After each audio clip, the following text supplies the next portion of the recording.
Deddy Corbuzier disleksi. Hai Om Deddy. Merasa dituduh bahwa aku tidak ngajarin anak. Jangan sampai lingkungan salah misunderstood about their condition yang membuat mereka di treatment salah.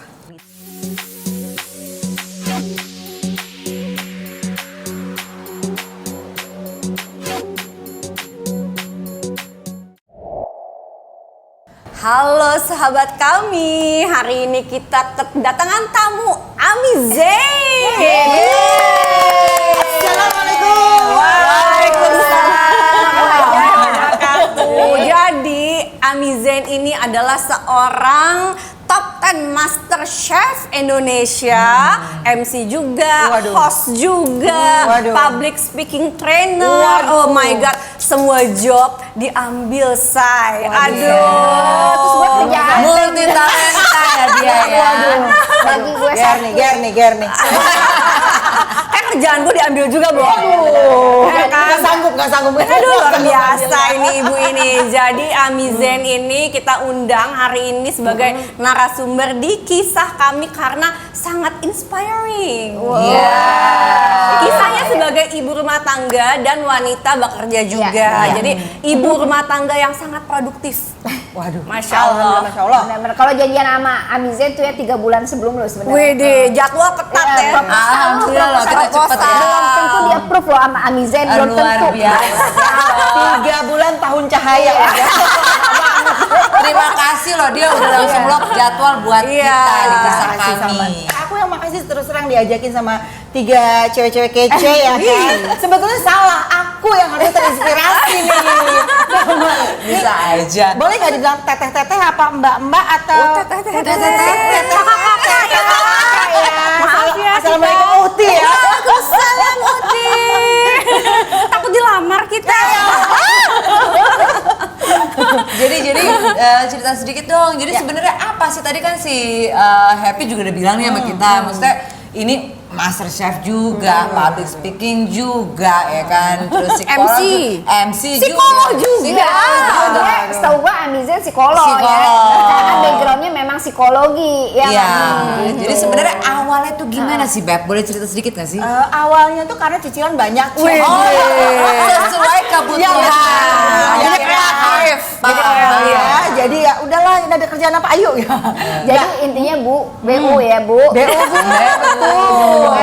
Nah, sebetulnya aku tuh dulu kuliahnya kan psikologi. Jadi aku belum jadi psikolog, tapi aku sarjana psikologi. Nah, kalau ini mulai dari awal karir ya. Awal. Jadi dulu tuh aku nggak pernah punya cita-cita lain selain jadi psikolog. Kenapa dari tuh? kelas 4 SD. Cuma nggak mau kerja di kantor, pengen punya tempat praktek sendiri. Kayaknya kok enak ya bisa ngatur waktu sendiri. Emang naluri udah ibu-ibu dari kecil ya kan. Nggak pengen nih kayaknya 9 to 5 gitu. Tapi ternyata begitu udah dijalanin kuliah di psikologi, aku kenal dunia radio. Jadi aku kuliah kan di Undip Semarang. Waktu itu salah satu radio kaula muda buka di Semarang. Nah, ya udahlah, jadilah penyiar. Nah, dari situ one thing lead to another, ternyata dunia radio membuka banyak sekali pintu rezeki lah ya, pintu ke kesempatan karir buat aku. Dari situ aku belajar yang namanya public speaking, aku belajar namanya theater of mind, karena kalau penyiar radio kan kita nggak berhadapan langsung sama orang kayak gini kan.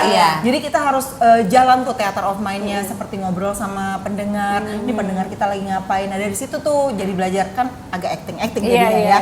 Nah, terus dari situ ditawarin untuk MC, over. Kemudian aku lulus, aku pindah ke Jakarta. Waktu itu aku siaran di radio Hard Rock FM di Jakarta. Oh, luar biasa. Keren banget. Itu oke banget loh. Pada zaman itu luar biasa. Gila. The Hard Rockers ya kan. Siapa yang tidak kenal MRA? Waduh. Kan luar biasa. Nah, itu tahun 2003 kalau nggak salah. 2003. Terus udah gitu setelah semakin dewasa, terus pindah ke Cosmopolitan FM. Iya. Waduh. Girls banget ya. Girls banget itu. Iya, jadi dari sebenarnya karena dunia radio itu ngajarin kita untuk berbicara tuh lebih intim dengan pendengar. Jadi kayak lebih akrab, lebih senang. Beda nih dengan misalnya kalau TV dulu ya. TV dulu itu kan sama penontonnya nggak bisa interaksi langsung. Iya. Beda sama sekarang Iya. udah ada podcast yang bisa Iya, interaksi benar. langsung ya. Nah dari situ dari off air, radio, terus masuk ke TV. Nah ternyata aku juga banyak host untuk acara perempuan. Salah satunya adalah memasak. Dulunya cuma jadi host doang nih. Nah tapi ada satu kejadian yang membuat aku harus hold itu semua. Jadi semua harus aku drop. Aku pindah ke Bandung karena anak aku terdiagnosa disleksia. Jadi so I have to drop everything. Untuk Ini udah mulai masuk yang sedih-sedih nih. Enggak sedih dong. Ceritanya Jangan sedih dong. jangan nangis dong. Soalnya nanti eyeliner lunak. Kalau udah sedih-sedih gue siapin dulu. Kayaknya Tisu di hall. Kayaknya siapin donatnya cukup deh. Itu taruh itu sebelum si Abi ya? Abi yang Anak- ya, itu anak aku umur dua, Abi umur aja. berapa dia terdiagnosa disleksia? Umur 6 tahun setengah. 6 tahun setengah. Di saat itu lu lagi karir lagi Menjulang lah ya, alhamdulillah ya. gitu. Gitu. Jadi karena kita pindah ke Bandung, jadi terus udah gitu radio udah pasti di stop, ya kan? Karena kan radionya di Jakarta kan. Nah terus MC di stop karena harus fokus. Tapi MC masih lah kadang-kadang kalau lagi kangen sama BU sekali lagi ya. Iya, Iya. Lagi-lagi ya, sekali lagi ya. Ada Oke, panggilan, oh bentar cicilan banyak deh. Oke. Nah, ya itu, tapi itu mengajarkan bahwa kita memang perempuan multi talentanya bukan cuma masalah pekerjaan sih. Masalah kita juga nge-switch bagaimana kita sebagai wanita pekerja dan kemudian kita fokus ke keluarga dulu gitu. Dan tenang aja, kita perempuan hebat kok. Kita luar biasa, kita perempuan luar biasa. Kita mantap. Nah itu di Bandung terapi atau gimana? Terapi. Terapi. Jadi Jakarta, Bandung. Enggak, aku pindah ke Bandung. Oh, pindah ke Bandung demi 2 tahun. Abi. Iya. Oh Demi jadi ini anak-anak. pindah ke Bandung itu salah satu alasannya adalah karena untuk treatment anak. Iya, untuk Di terapi. umur 6 tahun setengah 6 pada tahun saat itu ya? setengah. Iya, betul, Oh, 6 oke, tahun jadi setengah. pertama kali, maksudnya sebagai seorang ibu ya kan kita pasti tahu ya, tiap hari kita ketemu anak kita ada sesuatu yang sepertinya kok agak beda gitu dibanding yang lain. Itu benar-benar di umur 6 tahun setengah atau sebelumnya? Enggak, sebelumnya udah. Jadi sebelumnya memang karena aku basicnya psikologi, jadi udah mulai kelihatan nih kok milestone-nya, milestone itu tahapan Iya, perkembangan, yang- tahapan perkembangannya kok apa ya, kayak apa Delay. namanya, nggak sama nih, karena kan Iya. dia punya ada sepupu yang seumuran kan. Iya, ini anak pertama ya? Anak pertama. Nah terus kalau anak pertama kan masih by the book banget ya. Iya. Mesti kayak semua milestone harus Iya, dicatetin benar-benar. gitu. Dari situ kok udah mulai ada perbedaan-perbedaan nih. Nah, mulai konsultasi, berteman, bersahabat dengan dokter tumbuh kembang. Itu di umur psikolog. berapa yang pertama banget? Umur kayaknya 3 tahunan deh. 3 tahun ya, itu di saat pas tahu, aduh kok anak gue kok agak berbeda ya, itu gimana perasaan sebagai seorang ibu, apalagi anak pertama kan, pasti kan Iya, iya. belum ada pengalaman juga. Benar. Gini, setiap anak ketika lahir itu kan nggak cuma sama ari-ari ya. Iya. Pasti dia bersama dengan mimpi orang tuanya. Betul, Wah, betul. nanti anak aku baru nangis aja kita kayak udah punya sixth sense. Iya. Kayaknya Kenapa nih? bisa nih jadi penyiar. Ya kan, Jin? Bisa nih jadi legend ya. Berarti Rere kayaknya jadi legend. Bisa nih gue dagangin yang ini nih. Dari dia lahir udah berhormon gitu. Atau gini, ini kayaknya nih nangisnya kayak banyak drama nih bisa ngeles-ngeles. Oh, jadi pengacara kayak Tante Rere nih. Modal yang acara. Nah tapi pastinya waktu begitu tahu ternyata berbeda gitu ya, pastinya tuh kayak mimpi itu kayak satu-satu kayak Aduh. kayak wah kayaknya harus nginjek bumi lagi nih, harus kita bukan mimpi orang tua nih, kayaknya kita harus menyesuaikan dengan kondisi anak Iya. gitu. Nah dari situ udah mulai ya pertama adalah kita cari pertolongan dong lewat dokter, lewat psikolog. Padahal kan ibunya sarjana psikologi Iya, ya. iya. Tapi ternyata memang kan kita bisa treatment orang, tidak bisa treatment diri Iya, sendiri ya. betul, Nah betul. jadi dari situ ya kita harus minta bantuan orang, minta bantuan profesional. Nah waktu itu sempat misdiagnose. Diagnosa pertama adalah general delay development. Jadi Apa itu? tahapan perkembangan yang terlambat. Kan emang kan zaman kita dulu kan bilangnya semua anak nggak bisa dibeda-beda, nggak bisa Iya. disamain gitu loh. Ada yang speech delay, ada yang apa kan perkembangannya juga beda-beda. Itu juga Ya itu lu membesarkan speech hati delay. lu. Itu speech delay. Awalnya karena sepupu-sepupunya udah pada bisa ngomong 1-2 kata. Ini kok ngomongnya masih kayak gibberish gitu. Kenapa ya gitu kan. Nah, terus tapi kan seperti biasa ya. Namanya Kalau ibu. namanya ibu-ibu yang punya keluarga besar di Indonesia ini, aduh anak laki kaki.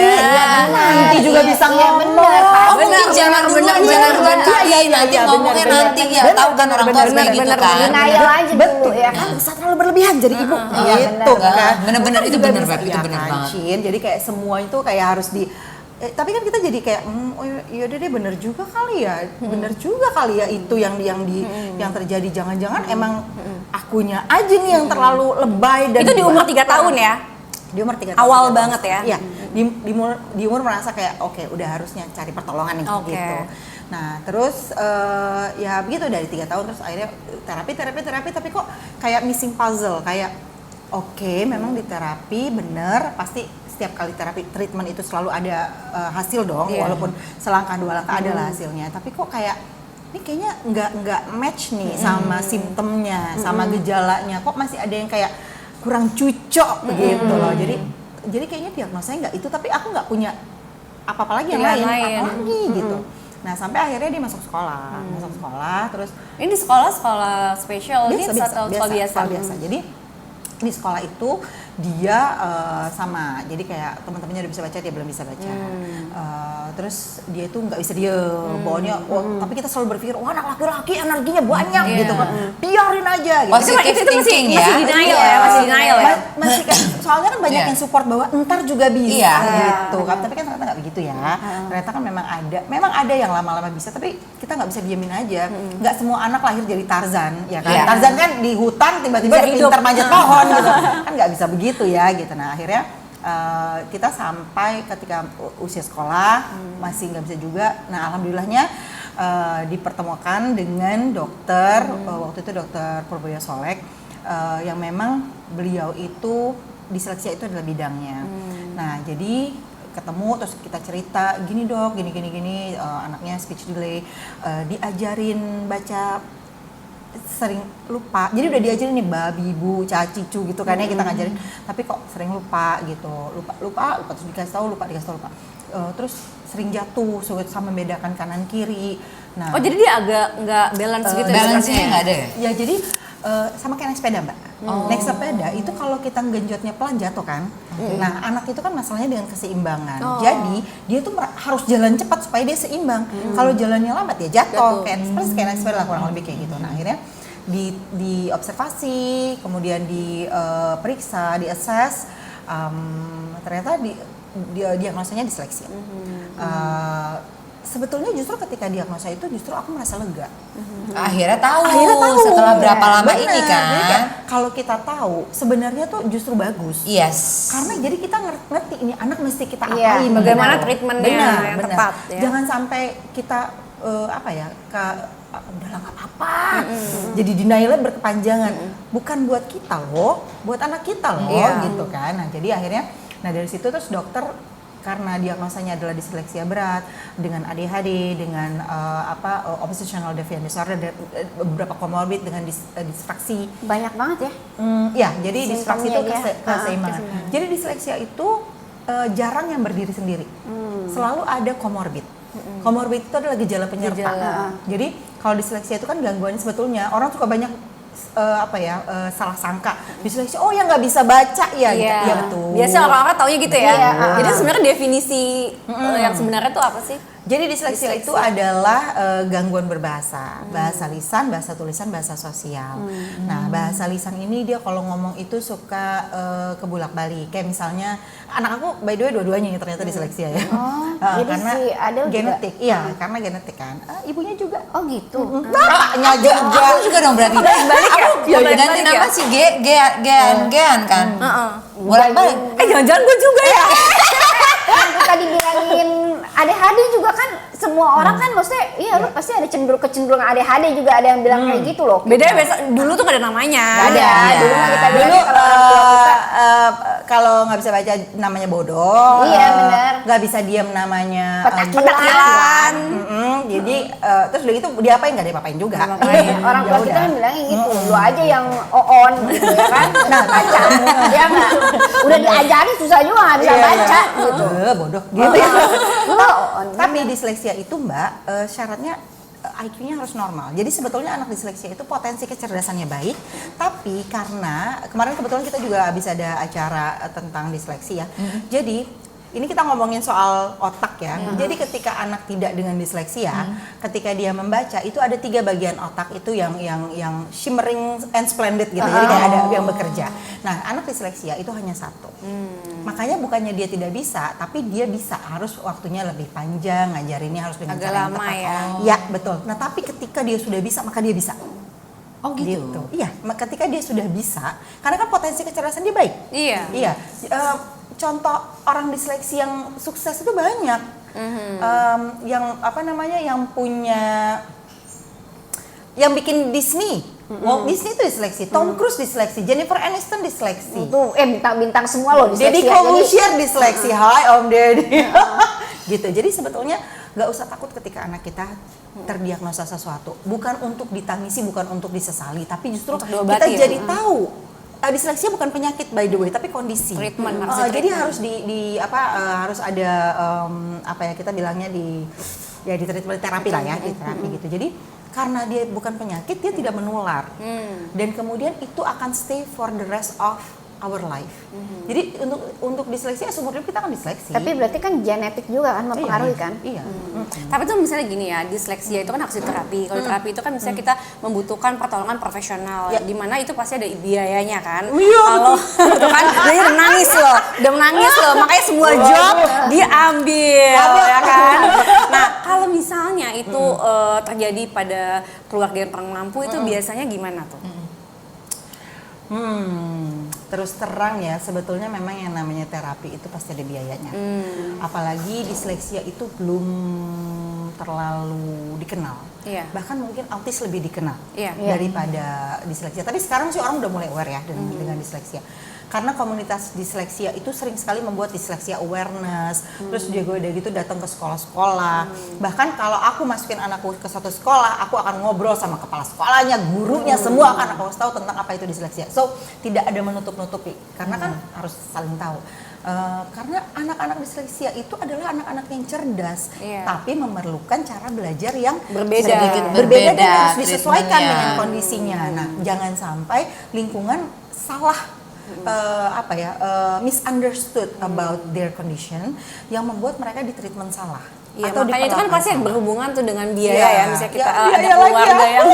keluarga yang tidak ada biaya. Karena yang aku tahu kalau Iya. misalnya kayak sekolah special needs itu kan pasti Iya, harganya Ya, bisa quite berkali-kali lipat inilah. daripada sekolah yang mainstream Betul, gitu betul, kan. betul. Nah, terus kalau misalnya untuk masalah disleksia ini apakah ada program pemerintah, mungkin Mbak Ami lebih tahu, ada yang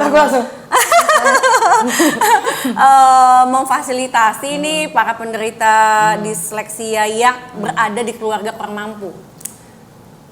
Sayangnya mungkin aku yang ilmunya belum sampai atau aku yang tidak dapat informasinya ke situ, tapi yang aku alami adalah semuanya harus sendiri.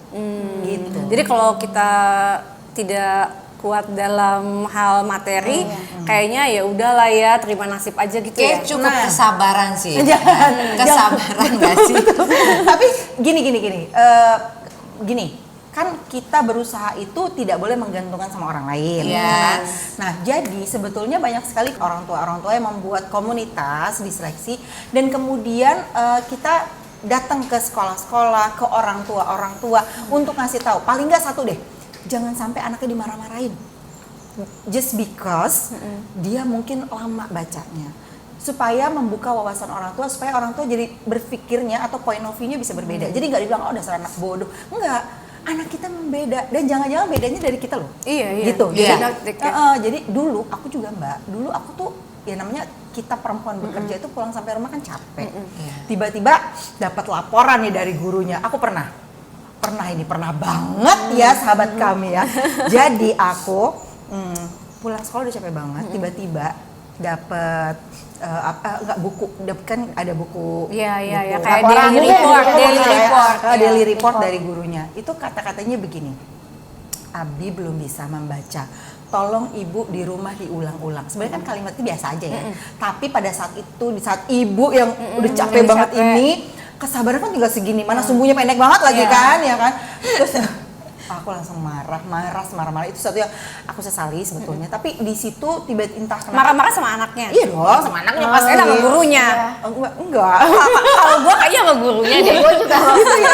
Kalau aku tuh kayak aku marah karena di kalimat itu aku merasa dituduh. Merasa dituduh bahwa aku tidak ngajarin anakku, bahwa tidak aku ini materi tidak Kalau gue balik Lu loh. lagi sensi berarti ya. Kan capek, tadi dia bilang capek. Waktu itu lagi PMS kan. Iya. Ya jadi waktu itu aku bilang sama dia gini, Abi kan kita sudah mengulang ini ya, kamu pasti gak bisa baca juga. Gimana sih kamu gitu kan?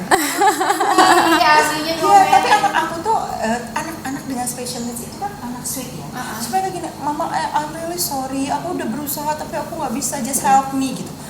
Di situ Aku merasa tuh ya. kayak, Aduh, gue jadi merinding dengernya, sedih banget. itu penyesalan aku, tapi antara penyesalan apa nggak penyesalan, karena di situ tiba-tiba aku membuka lagi memori lama pelajaran dulu, bahwa tiba-tiba aku gini, jangan-jangan anakku diseleksi ya? Gitu. Jangan anakku diseleksi. Tapi aku mesti kemana? Waktu itu belum ketemu sama dokternya kan. Terus tiba-tiba aku langsung, wah ini kayak nggak bisa nih, ini nggak bisa nih. Bukan salah anaknya. Nah, seringkali kita orang tua nyalain anak kan, gitu, nyalain anak bahwa, waduh ini anak nggak males nih, main game melulu nih, gitu. Ini kita lupa bahwa ada satu kondisi memang mungkin dia born with it gitu. Iya. Gitu. Jadi kalau kita dari orang tua dengan komunitas disleksia itu maunya kita memang mungkin tidak bisa menolong dengan terapi-terapi, karena kan kita juga orang tua kan, bukan terapis gitu. Tapi paling nggak merubah pandangan orang tua untuk tidak menyalahkan anak ketika itu terjadi, bahwa kita open mind yuk bahwa ada kondisi yang namanya disleksi loh. Penting banget loh itu buat sahabat kami Iya, loh, betul, benar. betul. Kita sebagai orang tua memang kita perlu untuk memahami anak tuh sejak dini ya, ya kan, supaya kita nggak salah untuk mendidik anak kedepannya gitu loh, gitu. Kemarin ya tamu kita yang pertama Mbak Gi Sanjaya, ya kan kita kemarin kan sempat datang ke acaranya ya. Orang hebat. Ya, Kids Binale, luar biasa beliau ini.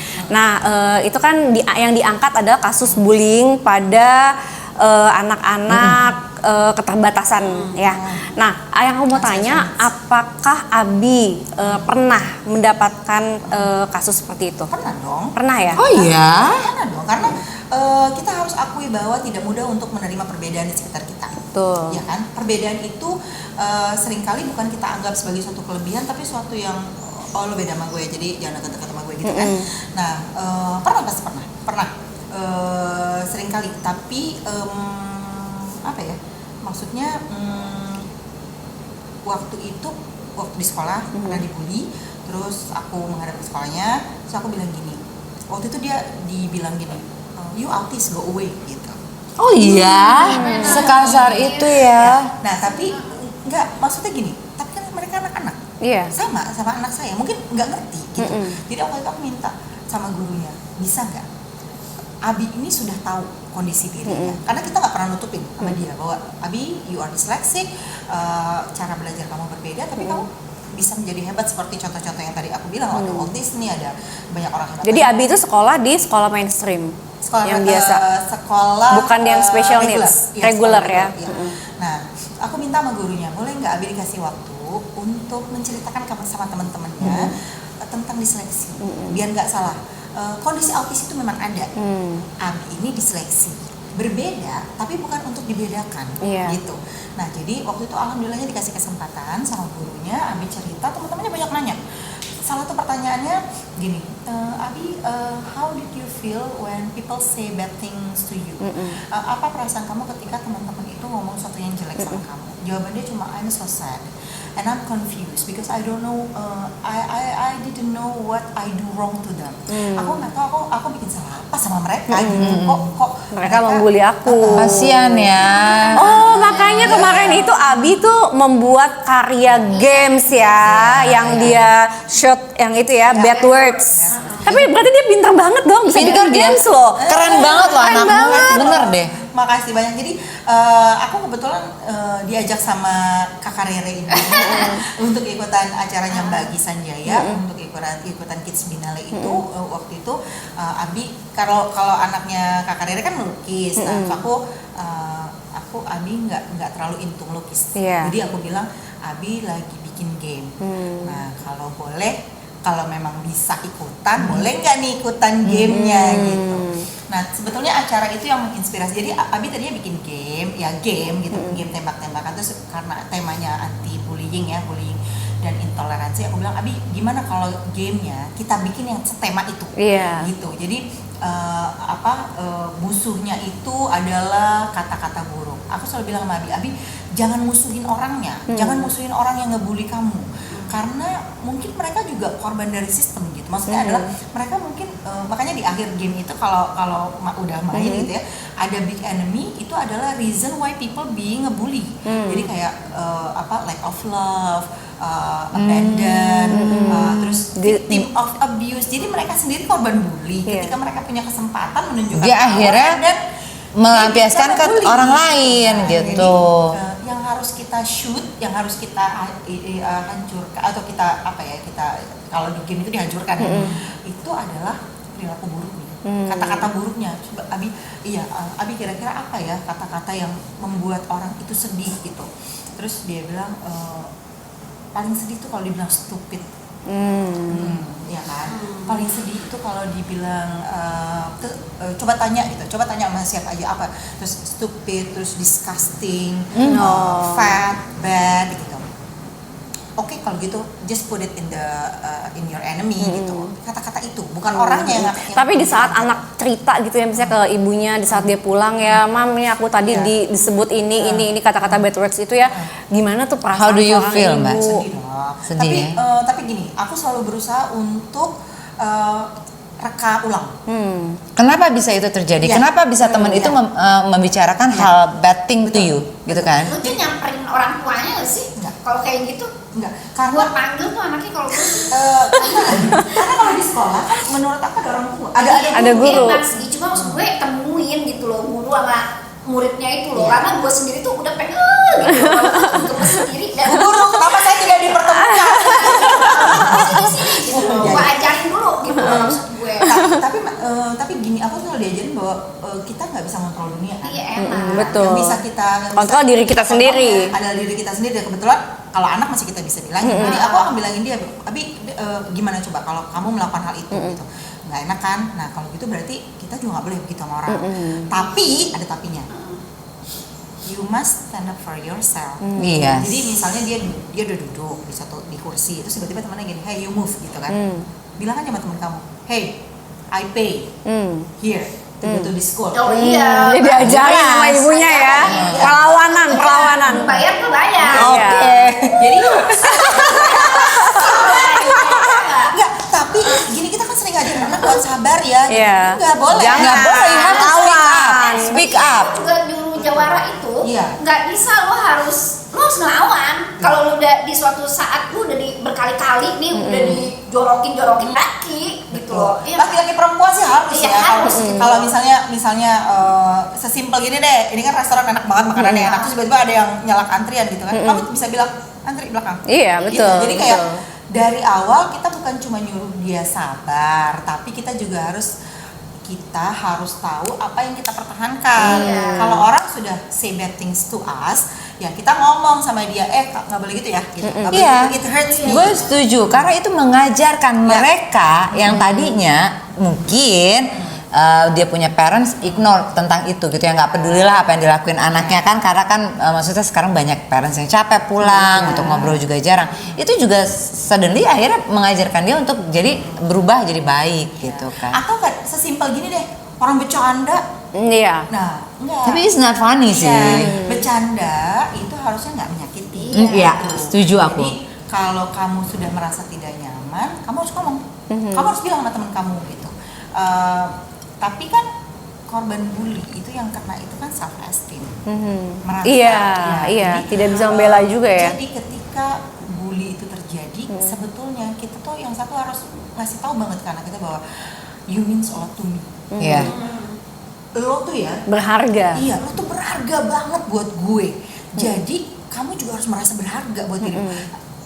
Terus terang game ini membuat Abi tuh merasa, kan anak dengan special needs itu punya pengalaman tidak berhasilnya banyak, ya kan? Temannya bisa baca dia nggak bisa baca, temannya bisa ini dia belum, pengalaman tidak berhasil banyak. Nah ini berkaitan juga dengan tadi kenapa aku milih banyak sekali karir memasak, yang mengasah kemampuan aku memasak. Ini pernah nih kamu bilang ke aku nih, iya, memasak itu aku ngajarin matematika itu dari memasak. Timbang yuk, timbang. Dan memasak adalah cara paling mudah untuk mengoleksi pengalaman berhasil buat anak. Bayangin dia, aku tuh agak lebay ya kalau sama anak untuk ini ya, sarkastiknya dia bisa pegang pisau yang benar. Wow, hebat, karena kan masalah motoriknya dia. Gitu. Jadi ketika dia berhasil megang pisau dan motong bawang dengan benar gitu, gila hebat banget gitu. Kayak wow, kamu rapi sekali, kayaknya potongan mama gak serapi itu gitu, kamu hebat banget gitu. Terus dia kayak, jadi benar-benar harus digali ya kemampuannya dia. Nah, jadi kalau orang bilang memasak, aku kan bilang guru aku memasak ya Abi sama Adel gitu, karena dia menantang aku untuk kemarin udah bikin brownies nih anak kedua, sekarang bikin apa lagi nih gitu kan. Nah, dengan menimbang, dengan dia memegang terigu itu kan sensori gitu. Jadi dan kemudian ketika udah mateng terus dia suguhkan ke bapaknya. Kalau ke mamanya sih kayak udah masaknya malu kata gitu kan. Atau dia ke eyangnya gitu atau ke neneknya. Terus itu kayak apa? Pada bilang gini, enak banget gitu kan. Itu kan suatu kebanggaan, pengalaman, suatu kesuksesan dari proses yang dia lakukan, proses dia menimbang, proses dia mengaduk, proses dia mengalahkan ketakutannya akan masukin loyang ke oven, atau kalau cooking ketakutannya dia akan api gitu, nanti kecipratan minyak gitu kan. Nah, itu kan suatu keberhasilan yang luar biasa gitu. Nah, sebenarnya kuat itu kalau kita bersatu ya. Maksudnya adalah kita nggak menganggap anak kita lawan, jadi gara-gara lu kan gue malu nih anak gue jadi nggak bisa. Salah. Tapi maksudnya aku selalu bilang sama Abi gini, Abi apapun itu aku selalu ada I'm on your side. Walaupun misalnya aku tahu dia salah sampai rumah sih aku marahin, tetap ya aku tegur ya gitu. Disleksia tuh nggak jadi alasan buat lu nggak mau ngapa-ngapain. Disleksia bukan alasan lu aku datang terlambat karena kan aku nggak bisa lihat jam, makanya aku nggak bisa. Lu terlambat lu salah. Kenapa lu terlambat? Gitu. Maaf ya kalau lu gue. Nggak apa-apa. Terus kalau memang dia salah aku tegur. Tapi aku kasih tahu gimana caranya supaya misalnya kayak cara dia ngomong sama temen tadi deh. Aku kasih tahu word by word. Karena kan dia kesulitan berbahasa kan. Coba ngomong gini Bi, gitu. Coba ulang deh. Gini. Kadang-kadang dia lebih imajinatif gitu loh. Jadi dia modif tuh kalimatnya. Terserah, bebas. Gitu. Yang penting kita kasih tahu bahwa bisa loh diomongin gitu. Nah, maaf ya, aku juga diseleksi, jadi kalau aku ngomong lompat-lompat, mohon maaf. Nggak apa-apa. Karena diseleksi bisa gini kita ya. Kita sadar sebenarnya kita juga kok. Kita sadar ini. Nanti abis ini pada ngecek nih. Oh ini nih versi dewasanya ya. Benar-benar. Kan seumur hidup soalnya kan gitu. Nah jadi itulah kenapa terus kemudian aku ikutan Master Chef, salah satunya juga ya disupport sama teman-teman gitu, maksudnya kayak ayo ikutan gitu ya. Tapi juga pulang dari situ aku kan keluar di posisi ke-10. Nah, terus begitu pulang I said sorry to them. Mama minta maaf ya gitu. Cuma bisa posisi 10. No, Mama, I'm so proud of you. Kenapa jadi kebalik nih? Kenapa jadi begini? Jadi gitulah. Jadi posisi yang aku aku ikutan MasterChef di umur 41 tahun. One of my best friend bilang gini juga, itu apa sih yang dicari gitu kan? Itu apa sih yang dicari? Udah umur segini lo mau switch karir gitu, apa gitu. Terus aku bilang enggak, aku nggak switch karir, aku menambahkan pengalaman aja dalam hidup aku. Terus dia bilang gini, Mi tahu nggak, kita tuh sebentar lagi expired gitu kan, buat apa, udah jalanin aja apa yang ada. Terus aku bilang gini, enggak ada yang expired. Kalau aku bangun pada saat itu menghadap utara dan kemudian aku pengen belajar jahit and then I'll do it gitu. Suami aku juga gitu kalau ngomong, mau apa lagi? Dia kayak udah hafal ya, ini banyak mau nih istrinya. Gitu. Ngomong-ngomong masalah suami, aku mau nanya ya, suaminya Mbak Ami itu gimana? Oh silakan. Gimana? Apakah mendidik Abi itu kalian tuh satu suara atau ada perbedaan cara mendidik nih? Sama ya? Kalau perbedaan ada dong, pasti kan dua kepala yang berbeda. Tapi perbedaan itu cuma antara aku sama dia. Anak-anak gak pernah ada yang tahu kalau aku berbeda. Jadi begitu jatuhnya ke anak-anak, keputusannya selalu itu satu sama. Suara ya. Walaupun misalnya dia nggak setuju ya apa yang aku lakukan. Kan kadang-kadang kan kita perempuan tuh suka terlalu imajinatif ya. Nah terus dia negur aku pasti di kamar. Jadi biar anaknya nggak bingung. Iya betul. Setuju. Jadi, tapi kan kita sempat LDM nih, long distance married waktu aku di Bandung kan. Nah di situ emang benar-benar diuji banget sih. Maksudnya kan anakku jadi nggak punya figur bapak. Itu berapa tahun nih sama Mas Anto? 2 years. 2 years ya, Karena si Mas Anto itu juga dulu temen gue juga, sekantor sama ibu. sekantor gue juga gitu. Gue kenal si Mas Anto. Ya jadi ya kita bisa ke Bandung kan karena bapaknya yang cari duit ya. Jadi kita yang di sana ya kita bagi tugasnya di situ. Jadi nah dari situ juga papahnya juga selalu nanya karena dia kan nggak bisa selalu mendampingi. Jadi terapinya gini, habis terapi terus orang tua dipanggil. Tadi anak Abi begini, Adel begini, kemampuannya begini, nanti di rumah lakukan ini ya gitu. Nah jadi kan kita terbantu tahu kita mesti ngapain. Nah kan suamiku nggak punya privilege itu. Dia ketemu anak cuma Sabtu dan Minggu. Jadi dia selalu mengupdate ilmunya dia lewat aku. Jadi Sabtu Minggu itu memang aku biarin untuk mereka catch up bertiga. Jadi melakukan kegiatan-kegiatan keluarga gitu karena ya. biar gimana kalau bapaknya terlalu jauh ketinggalan informasi, dia nggak bisa mengerti anaknya, dia nggak bisa bersikap tepat sama anaknya. Biasanya ngapain tuh sama bapaknya? Kegiatan cowok lah, olahraga. Terus kalau sekarang ya, ini ngomongin dulu apa ngomongin sekarang nih? Dulu dan sekarang. Kalau dulu dia aktivitas olahraga, terus misalnya kayak misalnya anak ada yang salah ngomong, dia tahu cara ngebenerinnya gimana. Karena kan selalu aku informasikan, biar ya itu tadi, biar dia nggak merasa left behind gitu loh Mbak. Biar dia nggak ngerasa kayak ini gue nggak ngerti apa-apa nih, kok mereka bertiga seseruan aja gitu. Nah, jadi di situ dia juga belajar, karena kan proses ini orang tua juga belajar, bukan cuma anak yang belajar. Aku kan nggak tahu gitu. Jadi kita belajar, nah terus salah, nggak apa-apa, belajar lagi gitu kan, kayak gitu. Nah proses itu kita jalanin berempat, maksudnya benar-benar bersama-sama, berusaha untuk tidak saling menyalahkan. Maksudnya ya kadang-kadang kesel kayak ini bapaknya diseleksi juga ya. Jadi kan ya kita sama-sama tahu diseleksi gitu. Family dong Diseleksi paket komplit. Nah jadi kita berusaha untuk kalau bisa nggak saling nyalahin untuk sesuatu treatment yang nggak sempurna. Jadi kan harusnya seperti ini, tapi ternyata tidak bisa melakukan itu. Kita berusaha, gatel nih lidah kayak gini, kok gitu aja nggak bisa gitu kan ya, gatel kan. Tapi berusaha untuk menahan diri untuk kita ketemu cuma Sabtu Minggu gitu. Jadi ya dia juga menyesuaikan diri sama kami juga menyesuaikan diri sama dia gitu. Dan kalau sekarang gimana, sekarang barengan lagi kan? Iya, udah. Sekarang gimana pola asuhnya?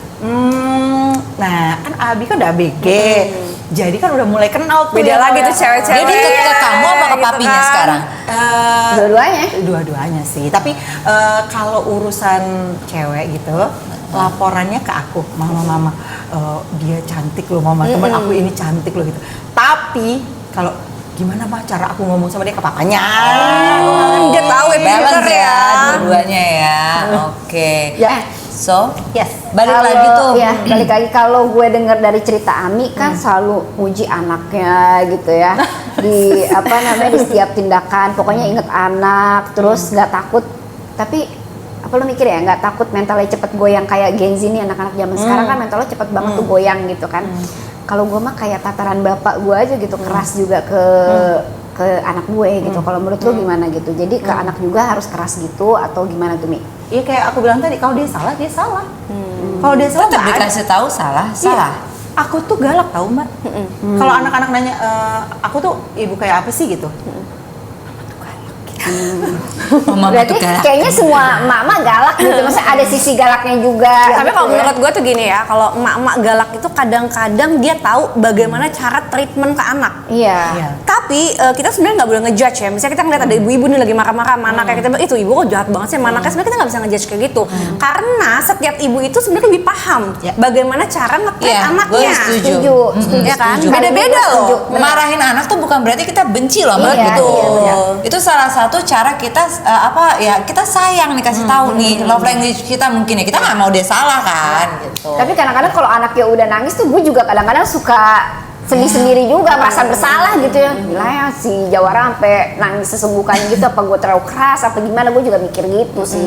Kalau dia nangis gue akan gini, Tapi setelah dia pergi, gue nangis. Iya, itu. Gantian. Iya.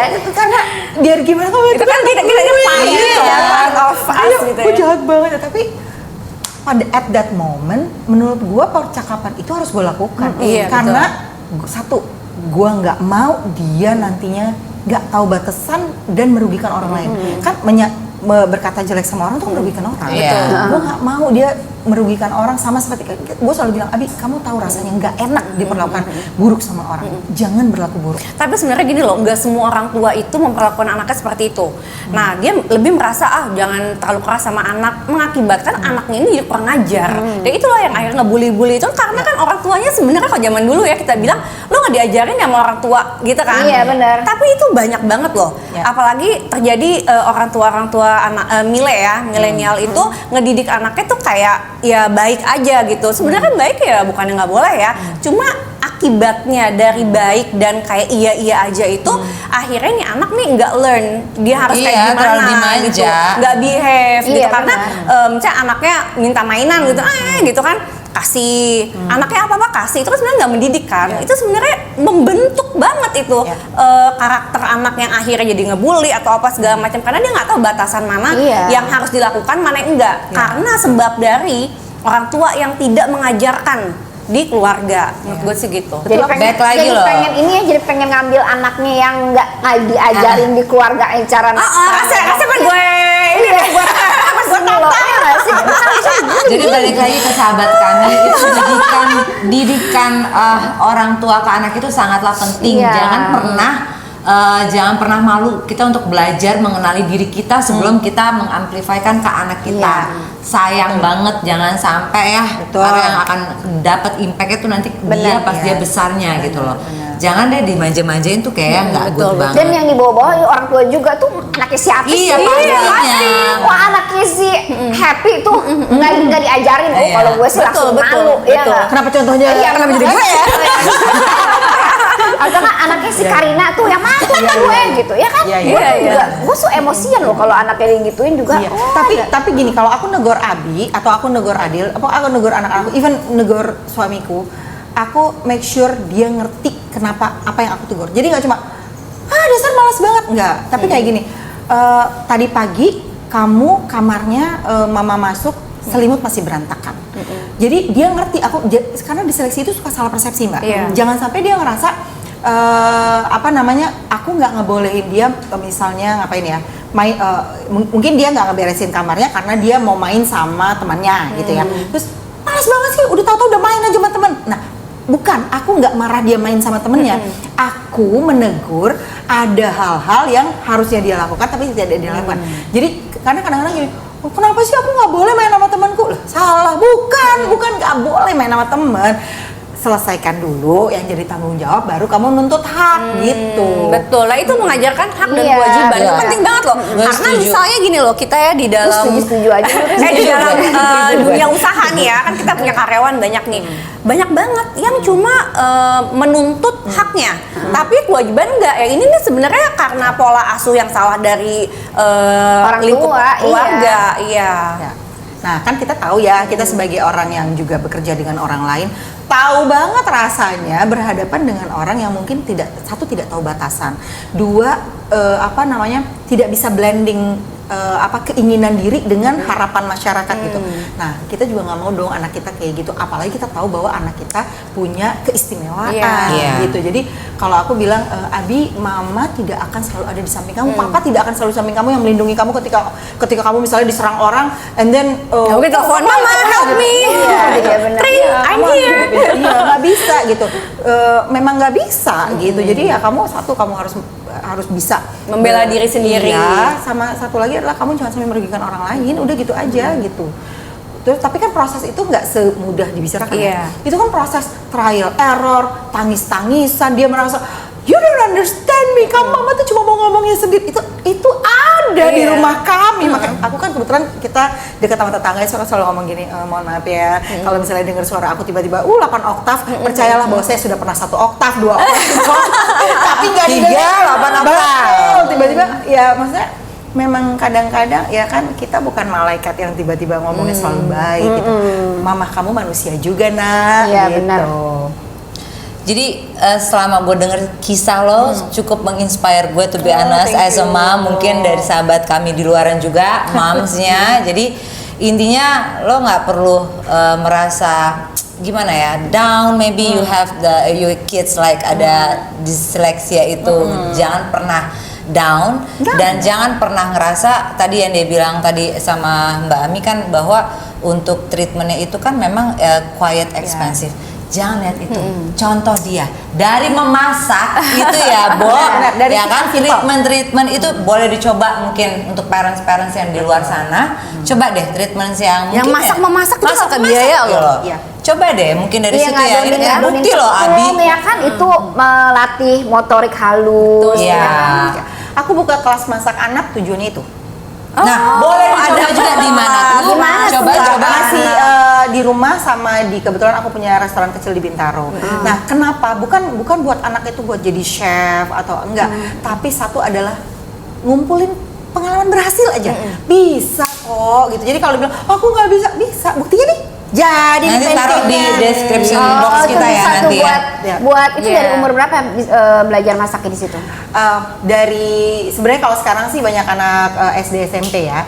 Dan satu lagi adalah supaya Abi sama Adel juga mau, karena kadang-kadang kalau cuma sama mamanya suka nggak mau. Iya kan sih sama teman-teman ya. Bener-bener. Kalian jangan coba ini loh, jangan lupa untuk coba kelas Mbak Ami loh, Master Chef loh dia. Ya, semoga Kelas memasak anak. Bukan kita berharap anak kita untuk ya berharap boleh nggak boleh. Tapi paling nggak dampingi prosesnya, jadi kita tahu gitu anak kita tuh senengnya apa. Gitu. Oke, At the end of the day, oke. it's a matter of happiness kan. Oke, Iya, sekali lagi peran dari parents itu sangat-sangat penting. Kita cukup bersabar aja, jangan pernah give up. Pasti ada jalannya kok nantinya. Tuh, tidak Benar ada kan? ciptaan Allah Betul. yang gagal, semua ciptaan Allah sempurna. Iya, terima kasih kita ucapkan untuk Mbak Ami atas kehadirannya, atas waktunya ke Makasih. kisah Thank you kami. banget. Banget, Ami. Dan aku minta kalau ada masukan-masukan untuk para sahabat kami di sini dari Mbak Ami, silakan. Ya itu tadi bahwa ciptaan Allah tidak pernah ada yang gagal. Semua ciptaan Allah itu sempurna. Nah, tinggal kita nih makhluknya yang penuh keterbatasan ini Iya. cari tahu gimana caranya untuk kita menjalani dan anak-anak kita menjadi lebih baik di versinya masing-masing. Sahabat kami, Kalian tidak sendiri. Kami bersama kalian. love.